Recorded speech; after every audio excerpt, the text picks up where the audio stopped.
ரஷ்யாவில் மருத்துவம் பயில சிறந்த ஒரு அரிய வாய்ப்பு. வெளிநாடுகளில் மருத்துவம் பயில சிறந்த முறையில் உதவுகிறது ஏஜே ட்ரஸ்ட் கல்வி குழுமம். நாளுக்கு நாள் பெட்ரோல் மற்றும் டீசல் விலை அதிகரித்து வருவது குறித்து சென்னை மக்கள் தெரிவித்த கருத்துக்களை மக்கள் பார்வை பகுதியில் பார்க்கலாம். அடிக்கடிக்கு ப்ரைஸ் ஏறதுனால மிடில் கிளாஸுடைய பட்ஜெட் ரொம்ப அஃபெக்ட் ஆகுது. எதுவுமே அவங்களால பிளான் பண்ண முடியல, நிறைய கஷ்டங்கள் இருக்குது.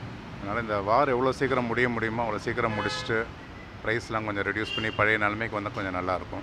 கொஞ்சம் சேல்ஸ் டேக்ஸ்லாம் கொஞ்சம் கம்மி பண்ணலாம், ஜிஎஸ்டிலாம் கொஞ்சம் ரெடியூஸ் பண்ணால் இன்னும் கொஞ்சம் ப்ரைஸ் கொஞ்சம் கம்மியாகும். இல்லை ப்ரோ, இதை நம்ம எதிர்பார்க்கவே முடியல. எதிர்பார்க்காத அளவுக்கு பயங்கரமான பெட்ரோல் ஏறி போயிருக்குது.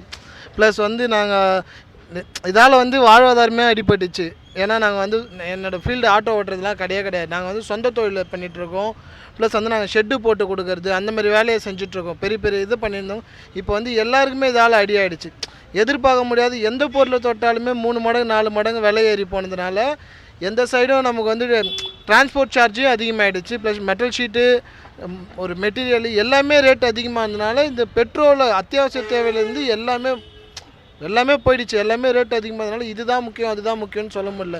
இப்போ நார்மலாக ஒரு நாளைக்கு ஆவரேஜாக ஒரு 1000 ரூபாய் 1500 ரூபாய் சம்பாதிக்கிறது அவ்வளோ பெரிய விஷயமா இருக்குது. அது அதில் 1500 ரூபாயில் பெட்ரோலுக்கே 400 ரூபாய் 500 ரூபாய் போயிடுது. ஒரு லிட்ரு 110 ரூபா போடுறாங்க. ப்ளஸ் நாங்கள் நம்ம அப்பப்போ ஓட்டி தான் போடுறோன்ற பட்சத்தில் பெரிய அளவில் எதுவும் போட முடியாது, ஃபுல்லாக பண்ண முடியாது. ஒரு 1.5 லிட்டரு 2 லிட்டரு அப்படி போட்டு தான் ஓட்ட முடியும். ப்ளஸ் இதுலேயே நாங்கள் ஒரு 10 ரூபா 5 ரூபாய் எக்ஸ்ட்ரா கட்டால் அதுக்கு எல்லாம் யோசிப்பாங்க. இவ்வளோ ரேட் ஏறி போயிருக்குது, இது தெரியாது அவங்களுக்கு. 10 ரூபா கட்டினா அவங்க மகாத்மா காந்தி மாரி இது தர முடியாது அது தர முடியாது, நீங்கள் என்ன இப்படியா எதோ மாற்றுறாங்க. இதில் எஃப்சி இருக்குது, இதெல்லாம் வேறு இருக்குது. எங்களுக்கு அப்போ ஏதாவது அந்த 25 ரூபாய் கிலோமீட்டருக்கு அதை தான் இன்னும் மெயின்டைன் பண்ணுறாங்க. இதையும் சொல்கிறோம், எங்களுக்கு இதையும் கொஞ்சம் மாற்றுங்க, இது எங்களுக்கு இன்னும் கிலோமீட்டருக்கு சேஞ்ச் பண்ணி கொடுங்க. அதை யாரும் ஏற்றல. எஃப்சிக்கும் காசு இன்னும் இன்க்ரீஸ் ஆகிட்டு தான் போயிட்டுருக்கு. அந்த அரசாங்கம் இருந்தால் இது பண்ணோம், இந்த அரசாங்கம் இருந்தால் இது பண்ணோம். நாங்கள் எந்த அரசாங்கமும் என்ன பண்ணிச்சுன்றது ஒன்றுமே புரியல, அப்படியே தான் போயிட்டுருக்கு. சார், சாமானிய மக்களால் எங்களால் சமாளிக்க முடியல சார். ஒரு நாளைக்கு 110 ரூபா போட்டோம்னா எப்படி எங்களால் சமாளிக்க முடியும்? நாங்கள் டெலிவரி பாய் எங்களுக்கு 50 ரூபா விட்ட லிட்ரு இன்றைக்கி 110 ரூபா விற்கிதுன்னா எங்களால் ரொம்ப கஷ்டமாக இருக்குது. ஒரு டீ 15 ரூபா விற்கிது. எல்லாமே விலைவாசி ஏறிக்கிட்டே போகுது. அரசாங்கம் பார்த்து இந்த பெட்ரோல் விலையை கம்மி பண்ணணும். ஒரு 90 ரூபா 70 ரூபா இருந்தால் எங்களுக்கு நல்லாயிருக்கும். இலவசங்கள் கொடுக்குறத விட இந்த பெட்ரோல் டீசல் விலையை கம்மி பண்ணாவே எல்லா விலைவாசியுமே குறைஞ்சிரும். இப்போ இதனால தான் எங்களுக்கு ரொம்ப அடி வாங்குது. ஒரு நாளைக்கு 110 ரூபான்னா நாங்கள் என்ன சம்பாதிப்போம்? 700 ரூபாய் 800 ரூபா சம்பாதிப்போம். அதில் 300 ரூபாய்க்கு பெட்ரோல் போட்டோம்னா எங்களுக்கு என்ன இருக்குது? சாமானிய மக்கள் ரொம்ப கஷ்டப்படுறோம் சார். நம்ம லிட்டருக்கு 90 ருபீஸ் போட்டாவே போதும், இல்லை 100 ருபீஸ் போட்டால் கூட போதும். இப்போ பார்த்தீங்கன்னா 110 வந்துருக்குது. எலெக்ஷனுக்கு முன்னாடி பார்த்தீங்கன்னா 99 101 தான் இருந்தது. இப்போ பார்த்தீங்கன்னா 12 ரூபாய் ஏறி இருக்குது லிட்டருக்கு. ரொம்ப சிரமம் தான். ஒவ்வொரு நாளுமே பெட்ரோல் போடுறது சிரமமாக இருக்குது. எப்படி பண்ணுறது ஒன்றும் புரியல. ஏன்னு சொன்னால் ஒவ்வொருத்தனுடைய வேலை வாய்ப்புகள், நம்மளுடைய சேலரியை எப்படி இருக்குன்னே சொல்ல முடியாது. இன்றைக்கி இந்த சேலரியை வச்சு நம்ம எப்படி ரன் பண்ணுறது? இன்றைக்கி உள்ள தினம் எல்லாருமே ஒரு மந்த்லி எம்ப்ளாயாக இருந்தாலும் கூட ஒவ்வொரு நாளும் அவங்களுடைய ஒரு பட்ஜெட்னு ஒன்று இருக்கும்.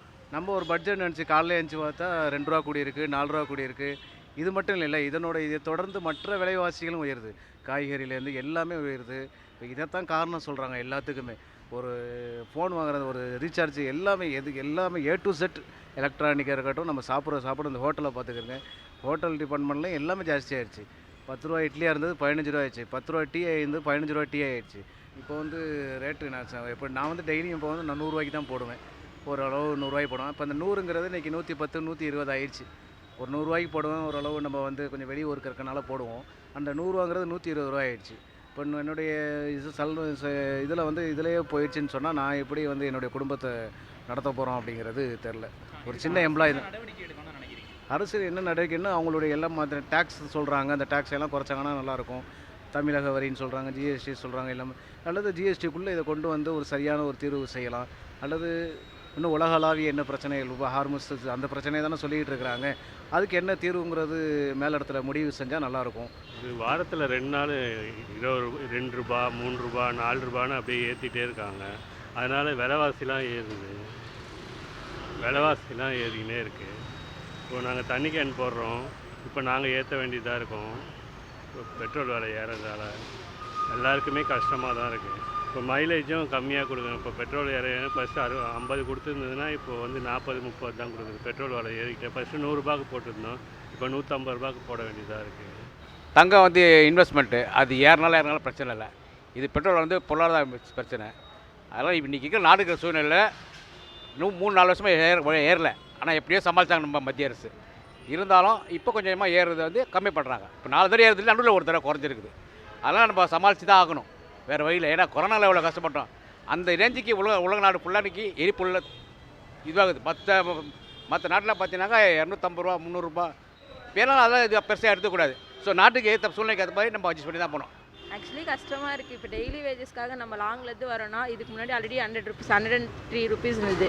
இது டெய்லி வரும்போது இப்போது நான் வாங்குகிற சேலரிக்கு இந்த பெட்ரோல் எக்ஸ்பென்ஸ் என்னால் அக்செப்ட் பண்ண முடியல. இப்போ நான் ஒரு 1 week ஃபுல் பண்ணுறேன்னா அது எனக்கு 1 week வரும். ஆனால் இப்போ எப்படின்னா 10 daysக்கு போகுது.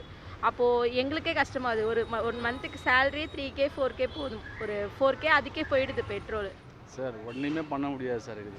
ஏன்னு கேட்டிங்கன்னா, இப்போ வந்து ஒரு இடத்துல வேலை செய்கிறேன்னா சம்பளம் கம்மியாக இருக்குது. டெய்லி பெட்ரோலோட ஏறி போயிடுச்சுன்னா என்ன பண்ணுறதுன்னு ஒன்றும் புரியல. இதுக்கு வந்து அது அரசாங்கம் தான் பார்த்து எதனா பண்ணணும். நான் வந்துட்டு இப்போ எனக்கு அனுபவம் தெரிஞ்சில் 9 ரூபா 50 காசுலேருந்து போட்டிருந்தேன். இப்போ பார்த்தீங்கன்னா வந்துட்டு எப்படி சமாளிக்கிறதுன்னு தெரியல. இது பார்த்தீங்கன்னா கோல்டு ப்ரைஸோட போயிட்டுருக்கு. போகிற போக்க பார்த்தா எங்கே போய் முடியுனே தெரில. ஃபஸ்ட்லாம் பார்த்தீங்கன்னா ஒரு 1 year 2 yearsக்கு தான் ப்ரைஸ் ஏறும். இப்போ என்னன்னா இந்த மாதத்துலேயே பார்த்தீங்கன்னா 4 வாட்டி ஏறிச்சு. இதுக்கப்புறம் இப்படியே போனால் 1 லிட்டர் 500 ரூபா கொடுத்தா போட முடியும். இப்போ பார்த்தீங்கன்னா 1 லிட்டர் 100 ரூபா தான் போடுறது. ஆனால் வந்து ஃபஸ்ட்டு போட்டிங்கன்னா 1 லிட்டர் 100 ரூபாய்க்கு போட்டோன்னா 1 லிட்டர் கரெக்டாக வரும். இப்போ என்னன்னு பார்த்தீங்கன்னா அந்த 9 பாயிண்ட் தான் வருது. அது ஓட்டுறதுக்கு ரொம்ப கஷ்டமாக இருக்குது. சமாளிக்கவே முடியலைங்க. வாடகையும் இல்லை, ஒன்றும் இல்லை. வாடகை கேட்டால் அது பெட்ரோல் பேச முடியல. நம்ம வந்து பெட்ரோல் வண்டிலாம் ஓட்ட முடியாது இருக்குது. டிவே கட்ட முடியல. வண்டி மெயின்டெனன்ஸு பெட்ரோல் ஏற்றி போனால் ஒன்றும் பண்ண முடியாது. பார்க்க போகிறலாம் வண்டிலாம் விட்டுட்டு வேறு வேலைக்கு போக வேண்டியதான். ஒன்றும் பண்ண முடியாது. இப்படிலாம் போயிட்டு இருந்தால் ஒன்றும் சமாளிக்க முடியாது. 93 போட்டு வாடகை வாங்க முடியல. ஃபஸ்ட்டு இப்போ 100 ரூபாய் மேலே தாண்டி போயிட்டுனா ஒன்றும் வண்டி ஓட்ட முடியாது. இப்போ 3000 போடும். இப்போயும் 5-6 ரூபாய் டீசல் போடுவாங்க. நம்ம பட்டுலேருந்து மெட்ராஸ் வரதுக்கு. இப்போ நீங்கள் 8000 டீசல் போடுவேன். என்ன டிரைவர் சம்பளம் இருக்குது, டோல் இருக்குது, மெயின்டெனன்ஸ், வண்டி மெயின்டெனன்ஸ் இருக்குது. ரொம்ப சிரமம். இப்போ ஒன்றும் பண்ணுற மாதிரிக்கே ஒன்றும் இல்லை.